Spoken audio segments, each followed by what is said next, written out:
मा खबरा दासान्दि भगबाननि अननायाव मोजाङै दंथ'यो ब्र नामामोन मिथिला आरो जायखिजाया ब्र होनफ्लांबाय दे बुस्थुआ सोरबा सिख्लाफोरनि नामखौबो हमना मोना इन्स्टाग्रामाव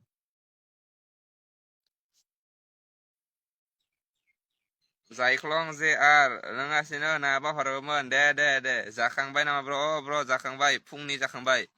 नोंनि बेस्ट फ्रेन्डखौ देखाय आंनि बेस्ट फ्रेन्डआ गुवाहाटि थांना दोङोयो आङो रबिबारावथ' दैजिमा थांगोन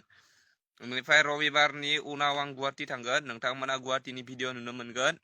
आरो नोंथांमोना बाइकनि भिडिअ डिमान्ड होगासिनो आं बाइकनि भिडिअ लाबोगोन आं दिनै आंथ' 250 डिउकनि लाबोनो गोनांमोन बेनिफ्राय 250 डिउकनिखौथ' लिंहरबाय दं होमबाबो आं थांनो हायाखै आं 250नि भिडिअ लाबोगोन आं BA6नि बेनिफ्राय दिनै आङो जेम्स आदानि BA6 EMA R15खौ दिनै आङो नेमान हैनि र' एसे ओमफ्राय नोंथांमोना नुनो